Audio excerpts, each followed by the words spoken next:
What would you say is the most compelling evidence for the existence of a higher power? I think I would shy away from sort of picking a single argument as the strongest case, because part of what I'm trying to do in the book is suggest that the reasonability, more than reasonability, the compellingness of belief in God rests at an intersection of multiple lines. What's your take on the hard problem of consciousness? The hard problem of consciousness is basically the term that philosophers of consciousness, themselves not generally religious, have given to the difficulty that reductionist and materialist accounts of the universe have in explaining why we have kind of experiences that we have. Why is a rose red? Where will you discover the property of redness in all of the atoms and molecules of existence? More profound experiences, romantic attraction, falling in love, being transported by a symphony, and so on. Why is it not enough to be just spiritual and not religious? Because that's a very common thing these days, to be spiritual but not religious. Right, and I think the answer is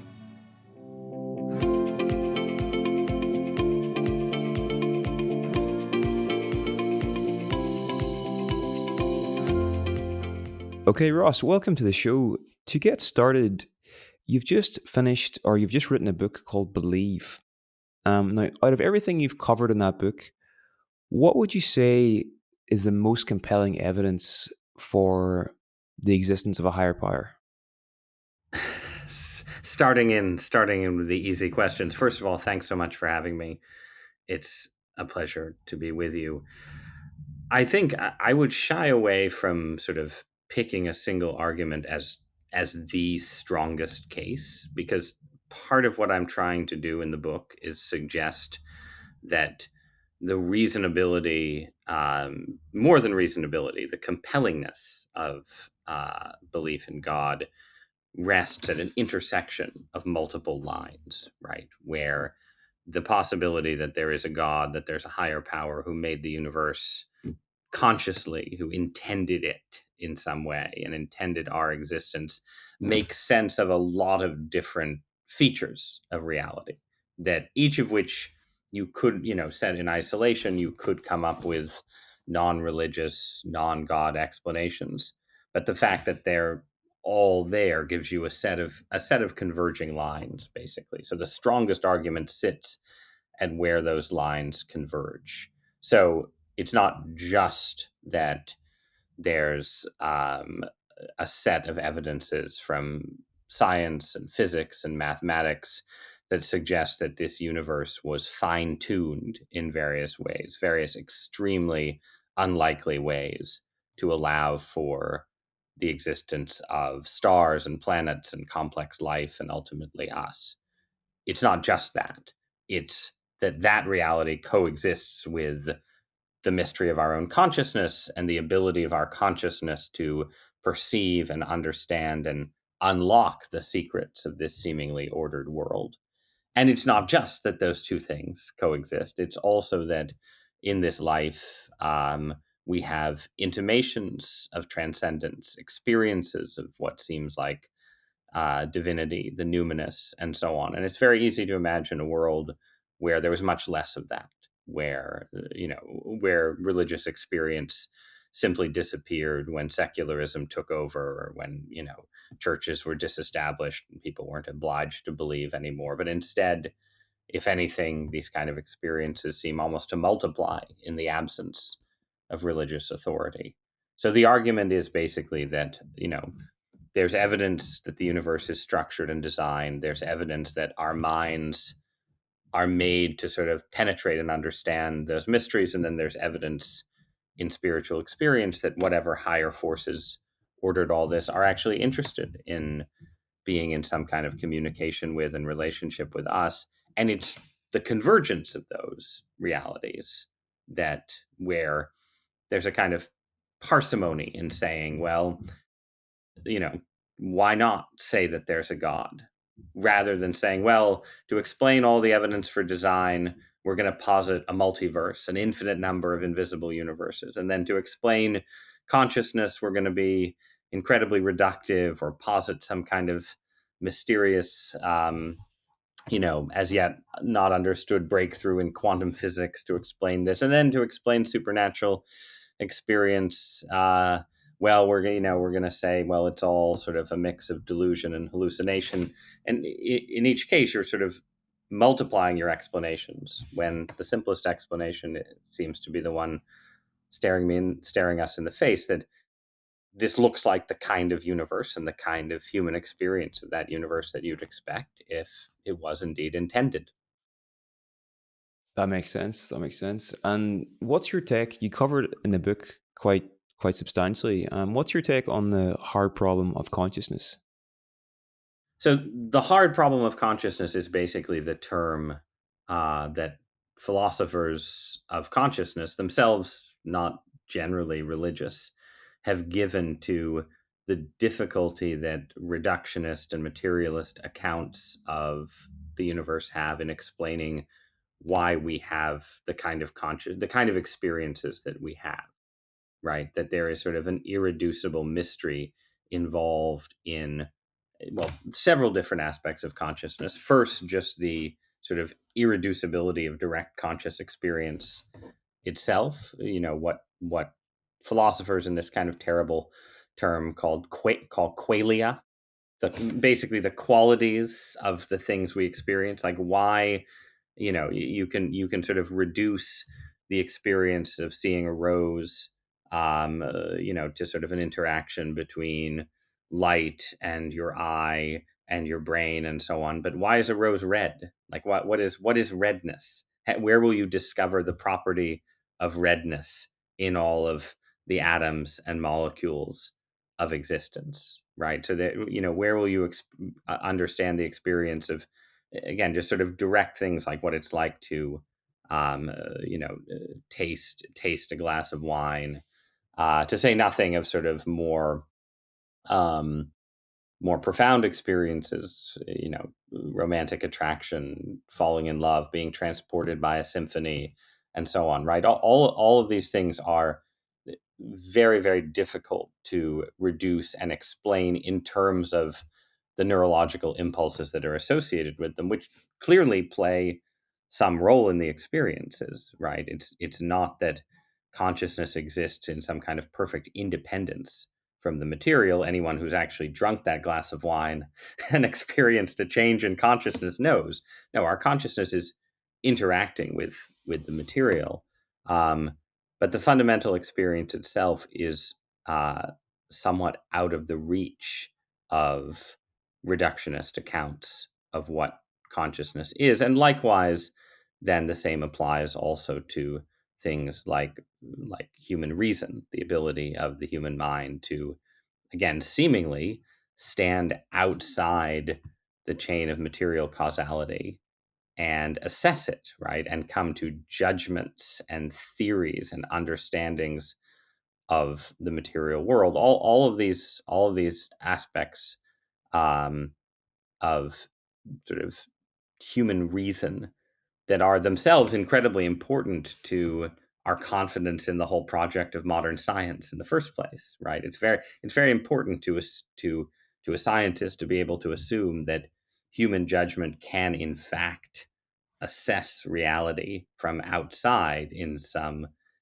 way that is not merely uh, the inevitable result of physical chain reactions. That too is, if you reduce that away, then you're reducing away the very thing that justifies the scientific project in the first place. But I think it is similarly unreasonable to to reduce it away because it is something that we have direct experience of. And this is sort of an important point, right? That we have direct experience of a couple of things. We have direct experiences of physical reality, like the kind I would have if I tapped on the laptop that I'm using to communicate with you right now, and we have direct experiences of consciousness. You experience being a conscious person maybe not every moment, right, of your life, but you experience that directly. Everyone knows what it's like to be conscious, even if it can be somewhat difficult to describe. The assumption of materialism is that one of those, that ultimately one of those direct experiences can be explained in terms of the other, that you can explain the experience of consciousness in terms of physical causality. But I don't think it's at all unreasonable, and this gets us back to questions about God making the universe in the first place, right? To say that, well, you know, why should we, if we can experience both mind and matter directly, why must we assume that matter precedes mind? Why is it not equally reasonable to assume that mind precedes matter? And in fact, if you assume that mind precedes matter, then that gives you some useful ways of thinking about why matter appears to be so law bound and organized and so on, almost as if a mind was involved in it from the start. Hmm. Okay, very well said. Um, Maybe so I'm not sure. It's these these are challenging issues to tease out. But and what I mean, one thing I should say that will be apparent to anyone who picks up the book is that I'm a layman. I'm not a professional philosopher. I'm a newspaper columnist. I'm certainly not a professional scientist, right? And I am describing, I think, reasonably and fairly, things that scientists have discovered and analyzed and things that philosophers have argued. But part of the argument that I make in the book is that if there is a god, right, the good reasons to believe in a god should be accessible. You should not need a PhD in physics or philosophy to sort of assess accurately or reasonably the reasons to believe in God, right? So it is in fact important to defend the ability of, let's say, a journalist to, to look at some of these issues and draw reasonable conclusions from them, even without being perfectly expert in in the key subjects. for sure. Now, one of the main arguments you make in the book is that there is something to be said for choosing a specific religion. And so that leads to the question, why is it not enough to be just spiritual and not religious? Because that's a very common thing these days, to be spiritual but not religious. Right. And I think the answer is that it can be reasonable for a while, right? Like, suppose that you read part of my book and say, this writer does seem to make a compelling case that there is some mysterious purpose behind the cosmos, that human beings have some role to play in. But you know, coming to that conclusion doesn't tell me at all what the creator of the universe wants or what my role in it should be. And it doesn't make sense to sort of immediately commit myself to just one faith tradition or just one perspective on what the purpose of the world might be. I need to go out into the religious landscape and be open-minded, experience different things, see if God speaks to me personally, all of those kind of things. I don't think that's unreasonable at all. What I think is a mistake is to treat that as sort of a desirable permanent posture for several reasons. The first is that neither you nor I are probably a singular religious genius, a unique prophet, a messiah figure, anything like that, right? We're each one human being among billions, maybe many more than billions, who have ever lived or will ever live, right? And as such, there are just going to be limitations to what we can figure out and argue through on our own. And in almost any area of human life, right? If you take that area seriously, you're going to commit to, at some point, a particular set of ideas that other people have thought about and developed and thought through before you came along. And maybe you make your own contribution. Maybe you have particular places where you disagree with the school that you've joined, right? But, if you decide to be fascinated by politics for a while, you might, want to be perfectly open-minded and so on. But at some point, you're going to want to commit to a worldview, a party, a cause, a vision, right? And I think the same is obviously true in religion. that the big ancient religions exist because they have been effective points of convergence for lots and lots of people throughout human history, and the odds are just pretty good that you're going to be better off in your own spiritual life by being attached to something that lots and lots of other people have found valuable than you are by being off on your own. And if that's true intellectually, I think it's also true in terms of sort of practice, the action of trying to get in touch with the divine or be in a relationship with the divine, right? Like an analogy to sports might be useful here. That suppose you were fascinated by soccer, or as I know it's called elsewhere in the world, football, right? Uh, for a while, you might, have a good time watching football matches on television and, kicking a ball around in your backyard. But at some point, you're going to join a team if you intend to actually play the sport. You're going to join a team. You're going to submit to the authority of a coach. You're going to participate in the communal act of play. I think something similar obtains for religion. At some point, you want to be in a community that supports and props up and helps you practice your faith, that provides examples of what sort of successful religious practice looks like, that puts a certain kind of pressure on you to actually get up and go to church on Sunday rather than sleeping in, which is certainly a recurring temptation, even for the devout. So there's intellectual benefits to deciding that in the end you want to join. There are communal benefits. And then finally, there's just issues of what you might call safety, right? That, if the religious landscape is real, like real, like supernatural beings actually exist, then there's no reason to think that it is perfectly safe any more than the natural landscape is perfectly safe, or that every sort of spiritual practice or every sort of supernatural entity has human beings good in mind, right? And one thing among many that the big old religious traditions offer is sort of a promise of guidance through a landscape that has a lot of snares and temptations, a lot of places you can get lost and go astray. And there too, I think the spiritual freelancer, if they're really serious about it, if they're, just to take an example, right? There's, this sort of weird intersection right now between New Age spirituality and fascination with UFOs, right? And so you have people, you'll see them on the internet, who say that they're figuring out how to like summon a UFO, meaning some light that darts around or something in the sky.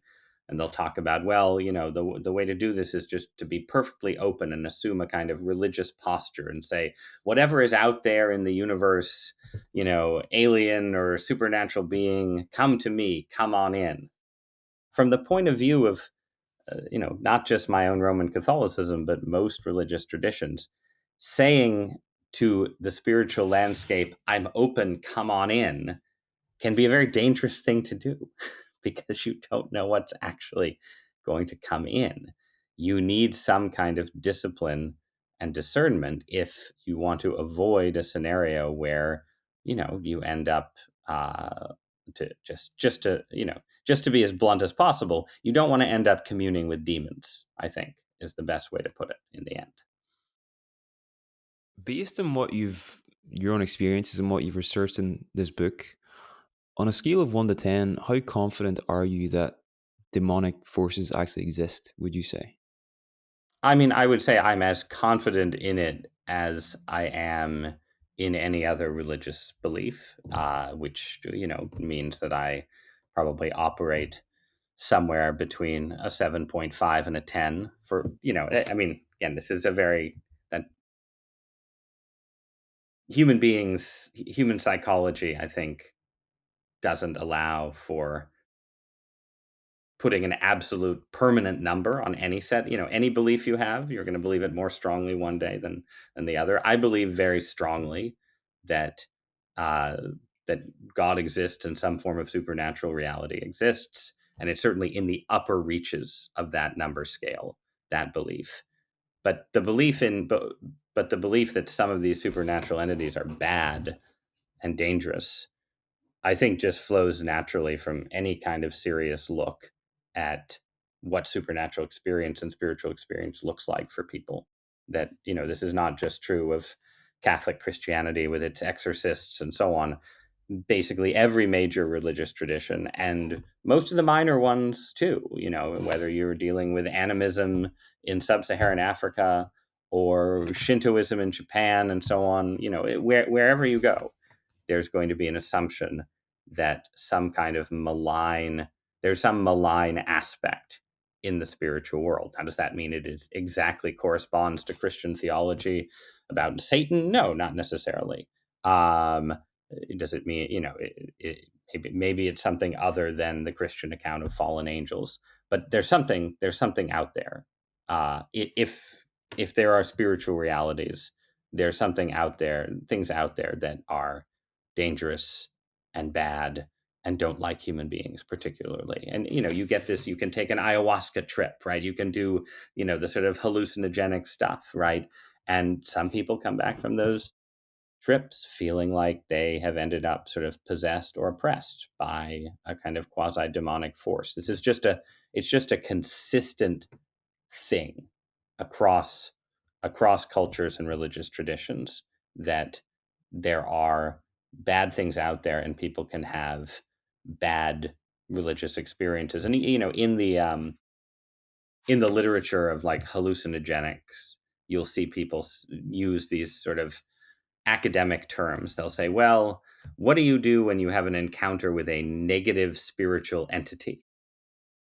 Um, and if you want to put it like that, that's fine. There are negative spiritual entities seemingly out there, and I think it's best to try and avoid them. Yeah, yeah, that makes sense. If Just there, I mean, well, I mean, there are other arguments, right? Like there are theories that you'll get from sort of versions of Jungian psychology, right, which will say if you have an encounter with a negative spiritual entity or something that seems demonic, maybe it's part of your own soul or psyche, right, that needs to be addressed or integrated. So it's certainly not universal or automatic to think that if you have these kind of encounters, you just need to run away.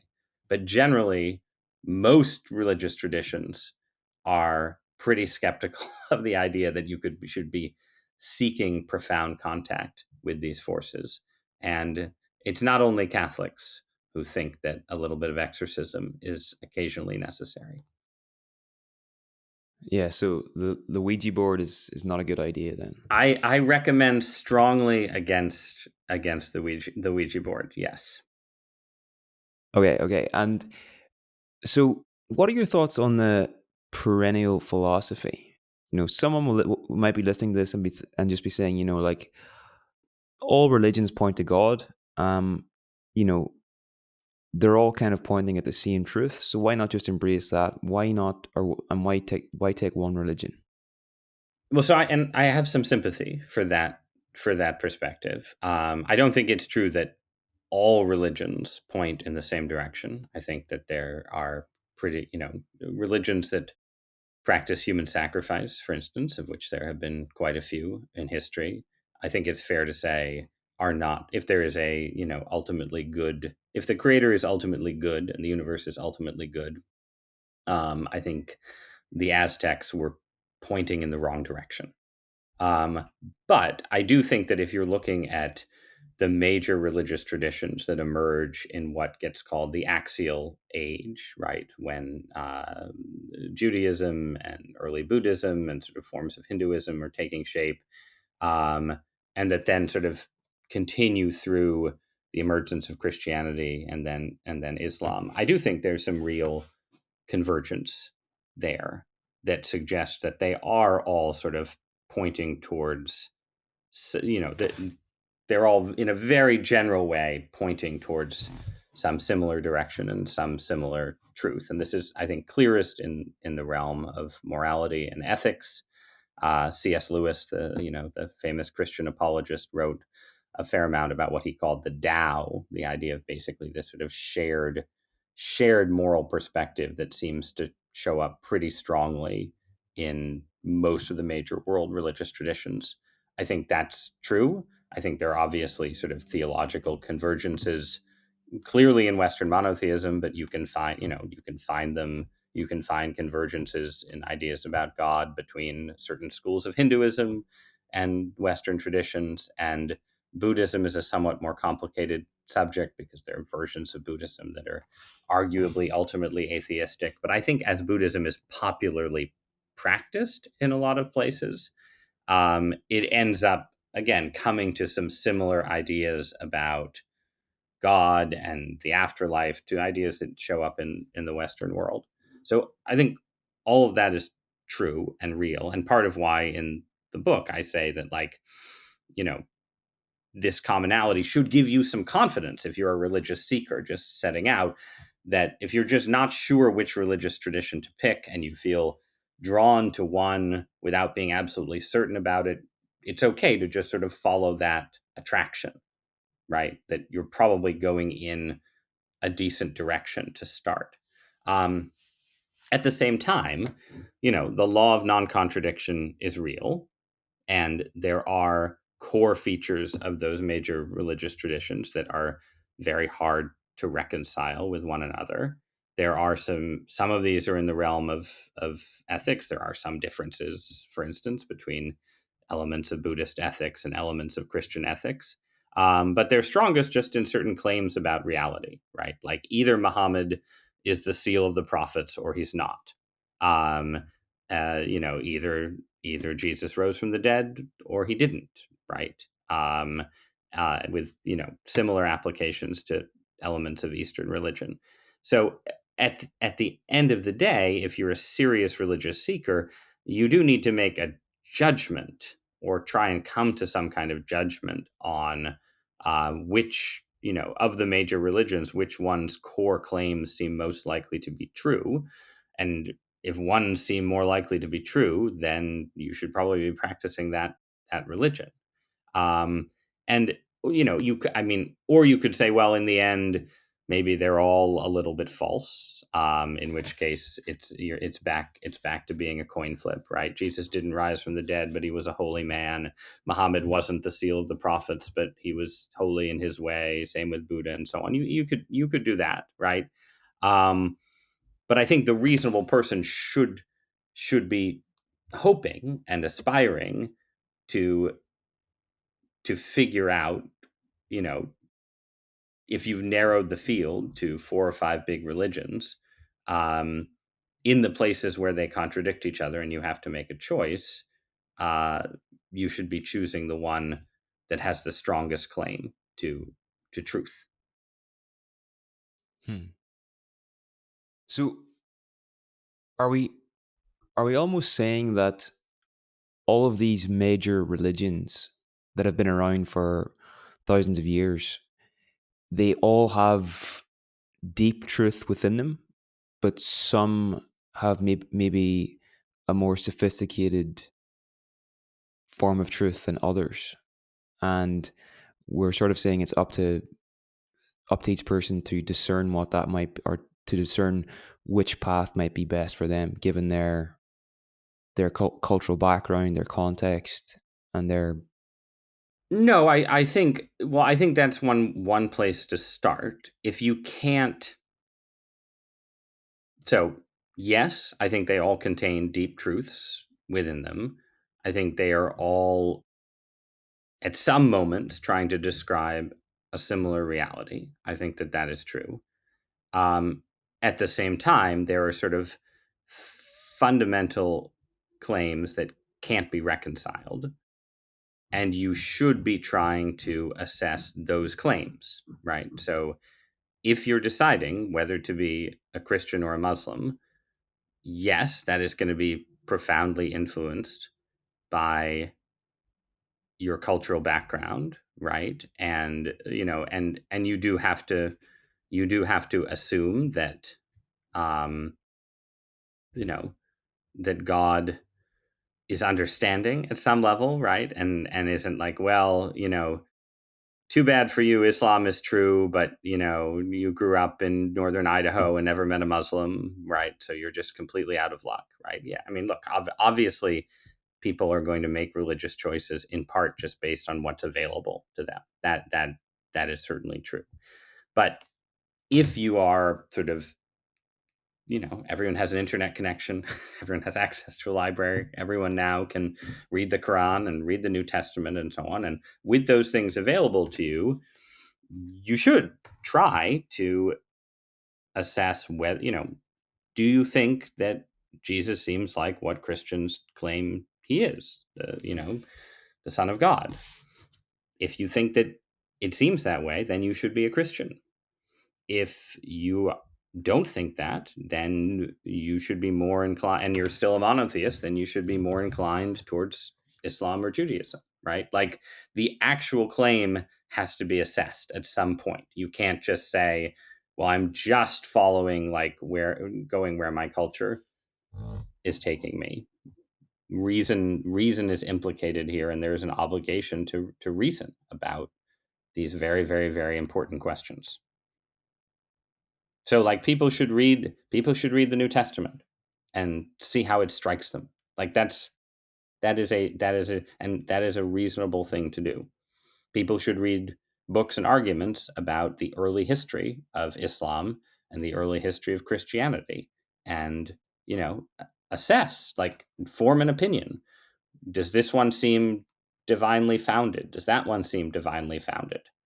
That's a reasonable thing to do, and I think it's a reasonable thing to ask of people trying to take these issues seriously. And again, it doesn't mean that you have to become a biblical scholar, an absolute expert in everything.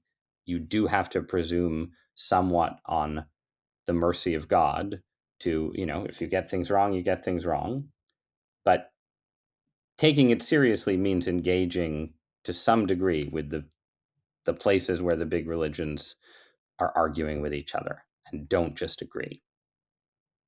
And the same, it's not just about sort of the personalities, right? It's like, what is the big difference between Western religious traditions and Eastern religious traditions when it comes to the afterlife? Well, they both say, both West and East say you should be a good person, you should do justice, love people, treat them well, practice virtue.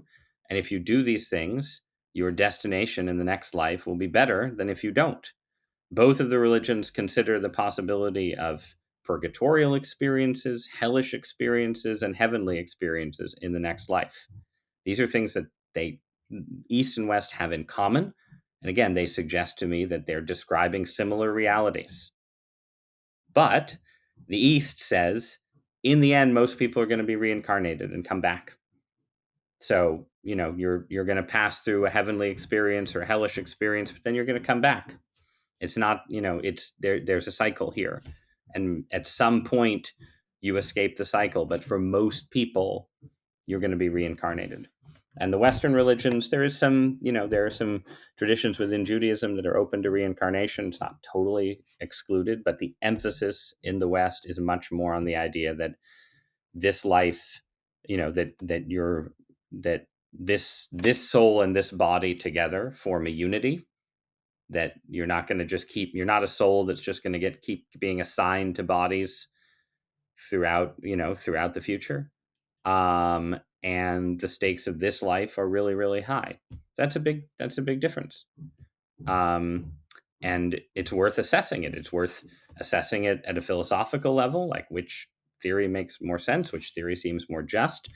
It's worth reading about, claims of people's near-death experiences and claims of reincarnation, and seeing what you think about those things. I don't think you would just shrug at that question. You would want to say, if I'm going to be a Christian as opposed to a Hindu, or vice versa, what I think about the reincarnation versus no reincarnation debate makes a difference. Yeah, in the West, the stakes, if you really do embrace this, the stakes are significantly higher, which can put quite a bit of pressure on the individual when you really, really think about this.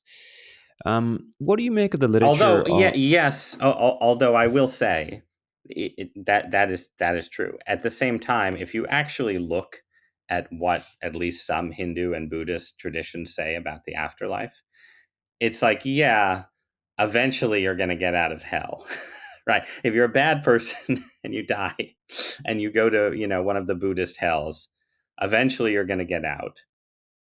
So yeah, the stakes are lower. However, it's like, yeah, you're going to get out after 10 million years. Right? So I think sometimes Westerners who sort of approach the Eastern religions, they're like, oh, it's a cycle, and you're just moving through reincarnated lives, and you're sort of ascending each time. And you know, in fact, the actual core beliefs of practiced Eastern religions about the afterlife can be, again, pretty tough. That's all I'm saying, and Westerners should be aware of that. Now, where my mind goes here would be, like two things. If God exists and it's a loving God, how on earth could he set the conditions up like that? That if you make mistakes in this very finite lifespan, where you might have grown up in a very difficult context, that you would, you know, burn in hell forever, for eternity. That seems to me like a very unfair game. That's the first part. And then the second part is just the problem of evil. Like, how do you respond to both of those questions? Yeah, I think on the first one, I think it's become very natural for modern people, um, for whatever reason. This seems to have been, is more of a stumbling block for modern people to believe in eternal judgment based on, you know, I mean, really based not just on one life, but just eternal judgment, period, right? The idea that there is this thing called eternity where you can exist, um, in some permanent way, being tormented or being cut off from God and so on. And then this can be just, that a temporal lifespan, the failings of a temporal lifespan, can yield sort of these kind of eternal consequences. And I think, you know, there are sort of open questions about, like, you know, what does eternity actually mean, right? Because it is in fact outside of time. It's not, it's not quite the same thing as saying you are going to be tortured in fire for a million bazillion years, even if that is sort of the rhetoric that hellfire and brimstone preachers have often used. But yeah, I share a version of that intuition. I'm not a universalist because, as a Christian, I think there is very clearly in the New Testament a kind of constant urgency about the way Jesus talks about this life and the risks of sin, the risks of becoming an evil person, what that means for your destiny. That is, just hard to square with some sort of endless cycle of reincarnated lives, or a world where absolutely nobody ultimately goes to hell. I think it's hard to be a Christian and believe in that. And because I am a Christian, because to go back to what I was saying earlier, I do find the New Testament compelling, unusually compelling. And in finding it compelling, that means I sort of have to accept that Jesus seems to talk about hell, right? Um, but but I'm also a 21st century person who shares the intuition that you described, right? And so you end up in sort of the position of saying, well, you can't say that no one goes to hell, but at the very least, you can hope that you know that most people are saved, maybe even that all people are saved, even as hell remains a possibility. So that's sort of where I am on that. The problem of evil, I think, is something that is sort of enfolded into religion. I think it's a very poor reason to reject religious belief, because it's sort of, as large as it looms in people's lives when they are suffering, it is still a kind of secondary issue. It's a question about what God is up to, not a question about whether he exists. So if you have all of these other reasons to think that the universe is ordered and law bound and that human beings were brought into existence for a reason, and so on, but you also think that the quotient of suffering in the world seems out of whack based on your own moral intuitions, I think that's a question that you would take to God, and a reason to be, skeptical that God is quite as perfectly good as religious people say, or reason to be, to sort of challenge God. And indeed, religious traditions are filled with those kind of challenges. Both the Old and the New Testament are filled with people arguing with God and wrestling with this problem, all the way down to Jesus, himself weeping in the Garden of Gethsemane before his crucifixion. So if there is a God, or certainly if there's a Christian God, then he seems to want people. He seems to want the faithful to wrestle with this issue. But I don't think it's something that can be perfectly resolved. But I also think that you know if you think that the world generally seems to be good, that it's a good thing that the universe exists, that human life has a lot of profound, extraordinary goodness in it, which I think is true, and I think most people not suffering from clinical depression also think is true, right?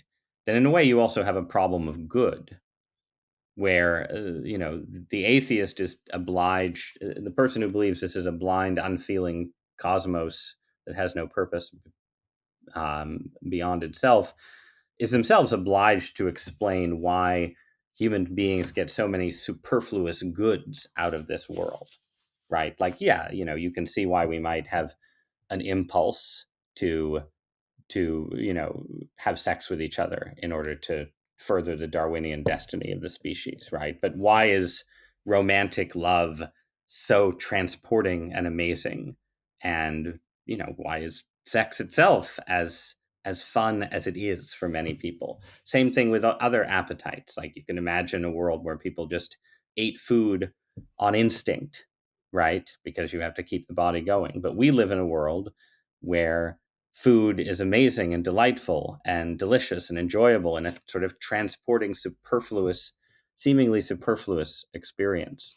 Um, and those kind of things, to say nothing of the beauty of the world and all the other ways that we experience it, I think those give me a kind of confidence in the Christian argument that evil exists in the world as a kind of rebellion against God's purposes, as something that has, sort of bent the world out of its ideal shape and explains why there is a certain kind of suffering in the world. Um, but that there is still good reason to have a fundamental confidence in that goodness set it all in motion in the first place. Interesting. Okay. Okay. And whenever you do contemplate that big picture question, and from everything that you've read and experienced so far in life, what's your current take on, what do you see as the purpose of human life? Like, why do we exist on this planet, do you think? Um, well, so sort of two levels to that question, right? So at the start of the book of Genesis, God tells the people he's just created, to essentially fill the earth and subdue it and exercise dominion over it. And this is pre-fall, right? Before human beings sin and rebel against God, right?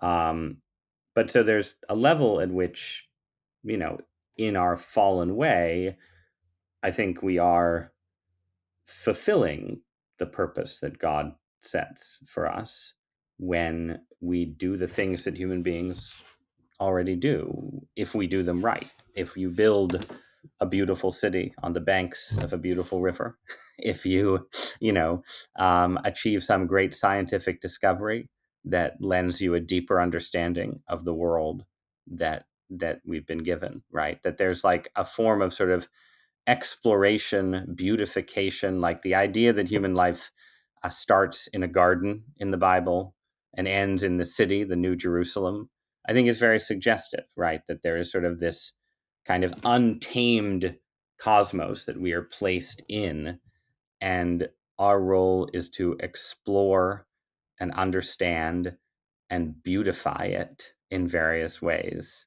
And we do it imperfectly because we're fallen and we're sinful and we're in rebellion, but we can still do it pretty well.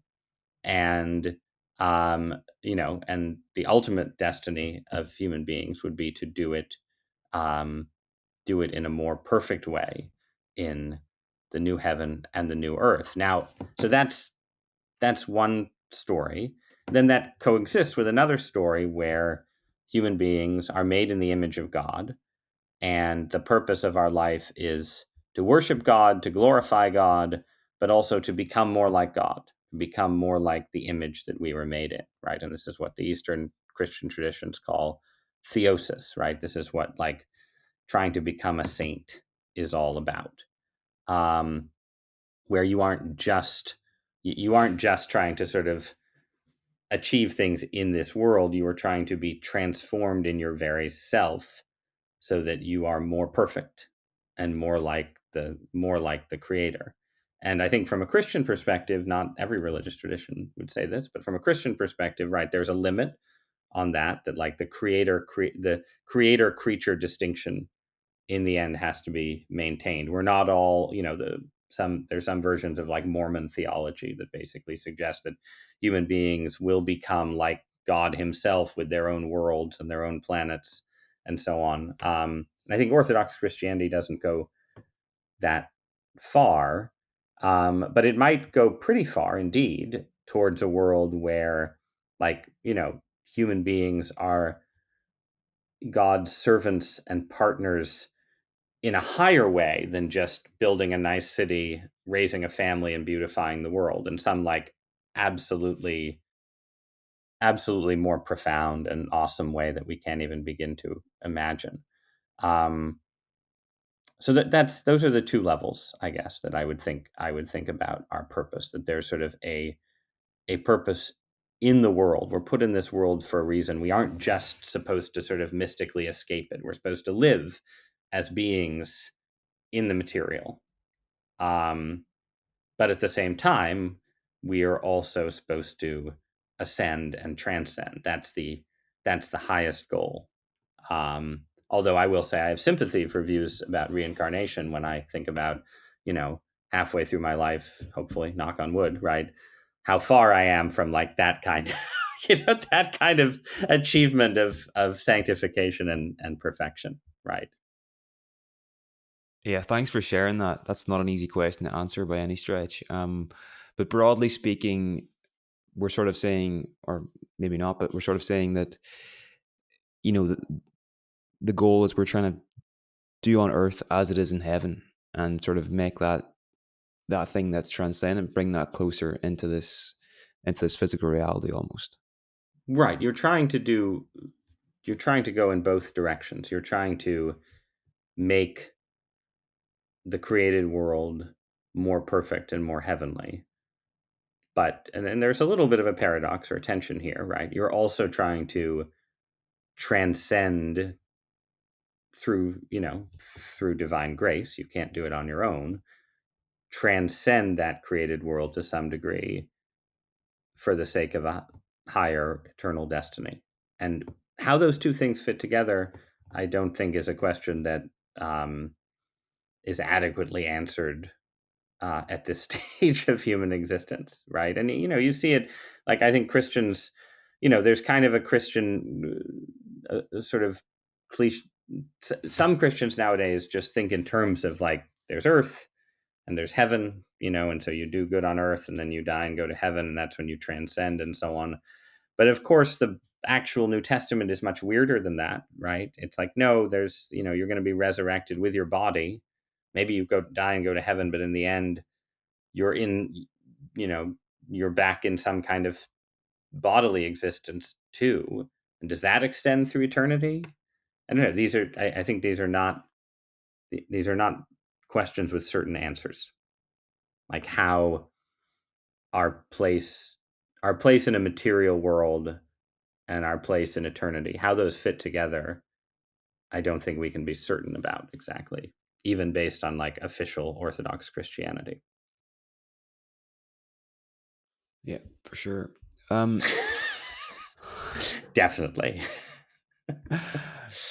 um, okay, just a few questions to wrap up. Um, there's a lot I could ask. I'm curious to ask about how your own relationship to God has evolved over time. I know you had a 5-year battle with Lyme disease. Did that affect your faith at all? Like, what was it like going through that? And yeah, can you just give us a sort of a big picture overview of the trajectory you've been on in your own life? Yeah, I mean the short version is that I became religious, or I have been religious because I grew up around people, my parents especially, who were sort of on kind of religious pilgrimage that I tagged along for as a kid.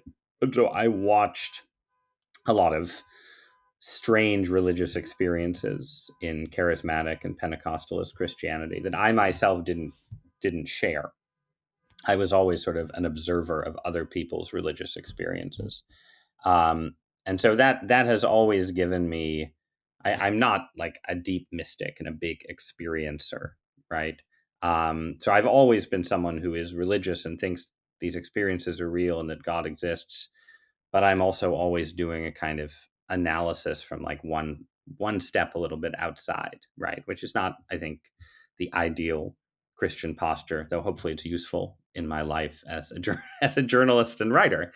Um, when I got sick, I think the biggest thing that changed was just sort of, you know, how I related to um, God and my own expectations for my own life. I think as much as, you can have a kind of abstract understanding that Christianity is not just a religion that promises that everything, only good things will happen to believers, and you'll just go from strength to strength. It's not the prosperity gospel, right? It's not like God just wants you to be rich and happy.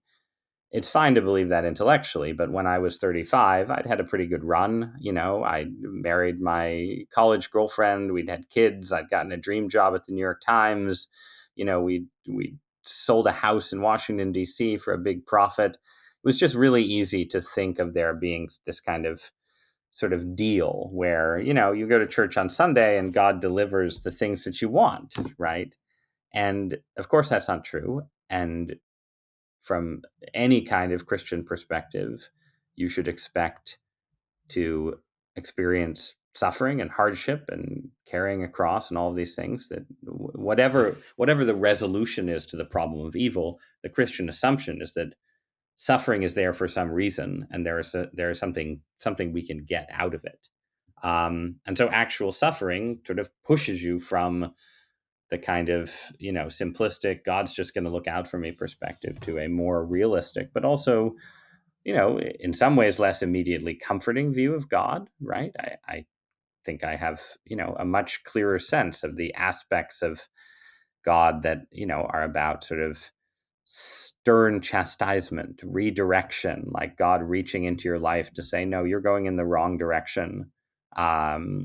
Whether it's literally in where you're living and working, or in your moral and spiritual life. And um, you have to take that seriously. The fear of the Lord is not the end of wisdom, but it's the beginning of it.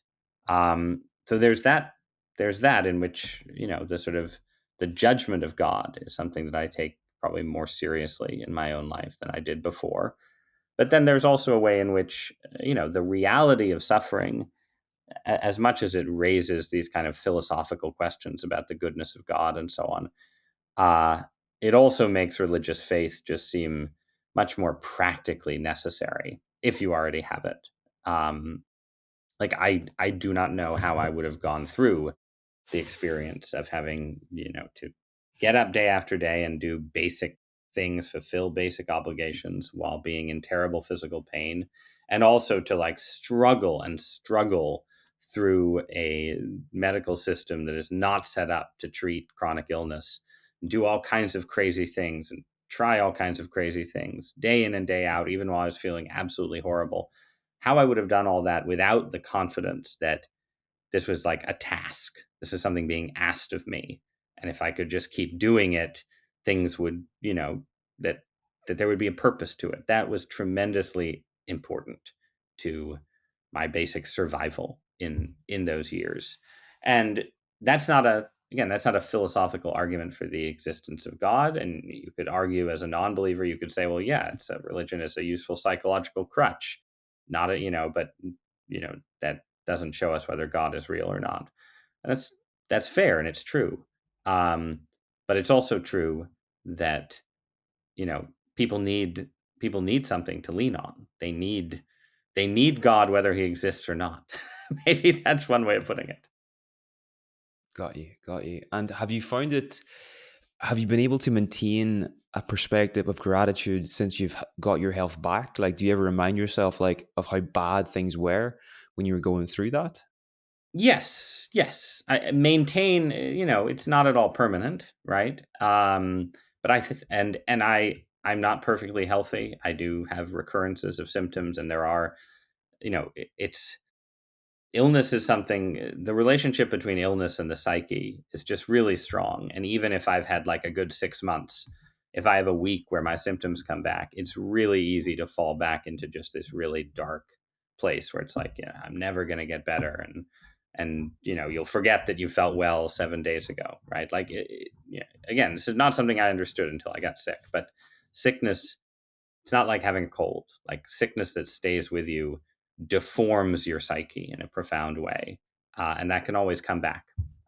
But on a day to day level, yes, I have more gratitude, and in a way, I think of myself as fortunate. Like, I've entered, I'm 45, I'm in middle age now, and I have a lot of friends for whom the path from like 35 to 45 has felt like kind of this beginning of a downward slope, right? Your body is starting to fail you and so on. It's kind of, kind of depressing to enter into middle age. Whereas for me, I fell so far from age like 35 to 37, um, that now being in my mid 40s, I'm like, yeah, this is great.